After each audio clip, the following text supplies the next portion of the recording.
Ассалаумағалейкум, дертке шипа арнасының тұрақты көрермендері.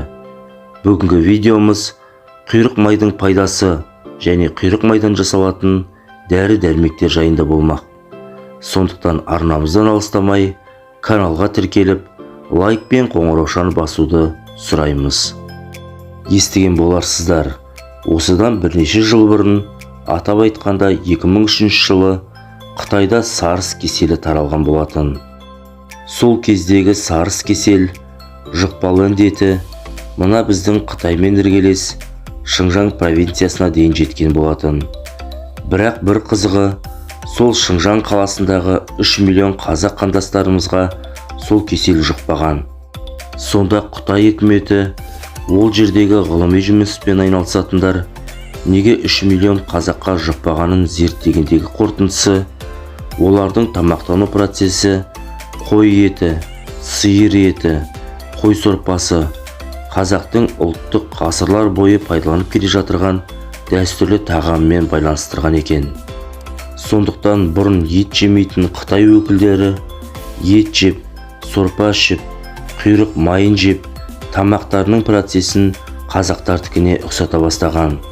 Сондықтан ағайындар, Қытайдан келетін банан, мандарин, лапша сияқты тез дайындалатын өнімдерді көп пайдаланбаған дұрысырақ болар.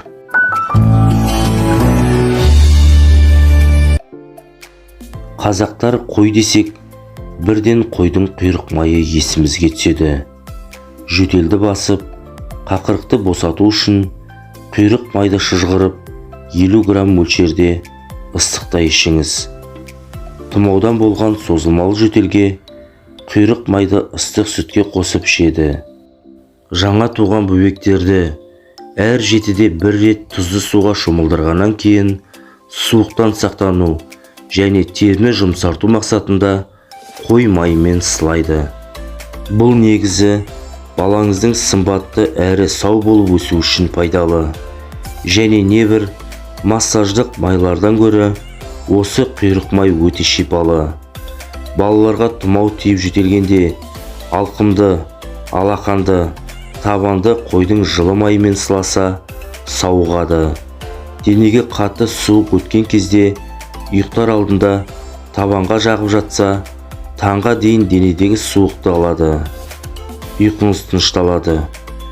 Құйрық майдың басты қасиеті жұқпалы туберкулез ауруын емдеуінде. Ашытылған қымыздың ішіне құйрық майды сәл ғана салып араластырады. Кейін май қымызға сіңеді де сап-сары қою болады. Оны туберкулез, тыныс жолы ауруларын емдеу үшін ішеді. Қазақ емшілігі дәстүрінде осындай тәжірибе бар. Қойдың өкпесі жөтелді тоқтатып, несеп жолдарының жұмысын реттейді, ісікті қайтарады. Егер жас қойдың өкпесін тілгілеп, сірке суы қосылған суға қайнатып, күнде 2-3 тілімнен жесе, қақырықты түсіріп, өкпе демікпесін басады.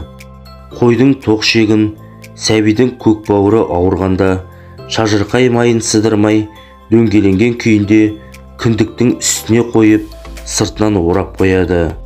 Егер ішектің жылуы бәсеңдесе, торсыққа жылы су құйып, ішектің үстіне қояды. Бұл емді бала терлегенше бірнеше рет қайталайды. Қой өті. Қой өті шаштың арасына ұсақ бөртпелер түскенде қолданады. Шашты тықырлап алып тастап, басты сабындап жуғаннан кейін бөртпенің бетін су қосылған өтпен сүртсе, бөртпе тез жазылады. Қойдың жілік майы. Туберкулезбен ауырған әлсіз адамдар, жиі ауыратын жас балалар жесе, мыңда бір шипа болады. Жаңа сойылған қой етін жұқалап тіліп, жығылғанда пайда болған ісікке таңып тастаса, ісік тез қайтады, әрі жара іріңдемейді. Сонымен бірге шиқанға, сыздауыққа таңса, жара аузы тез ашылады. Қойдың етін күйдіріп, күлін сірке суына езіп, жылан, шаян шаққан жерге таңса, уы тез қайтады. Еті сылынып алынған қойдың сүйегін шауып, ұзақ уақыт қайнатып, сорпасын, жас балаға үнемі ішкізсе, нәресте тез оңалады. Бұл ем сынықтың тез бітуіне де көмектеседі. Ал халық емінде қойдың ішкі және сыртқы мүшелерін түрлі сырқаттарды емдеуге кеңінен қолданады. Мәселен, бағлан тоқты, ісек, құнан қой, дөнен қойларды және кәрі саулықтың сорпасын емдік мақсатта тұтынады.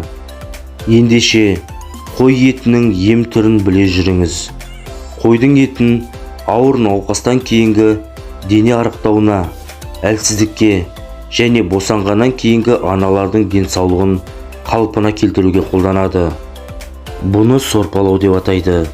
Егер науқас адамның асқазанына қара жел байланған болса, қайнатқан етке жем-жеміл дәрісін қосып жесе, немесе сорпасына талқандалған қара бұрыш қосып ішсе, байланған желді айдайды. Достар, видеоны соңына дейін көрген болсаңыздар, каналға тіркеліп, лайк пен қоңыраушаны басуды ұмытпаңыздар. Сонымен бірге, осы видеоны өзіңізде бар барша әлеуметтік желілерге таратып жіберуді өтінеміз.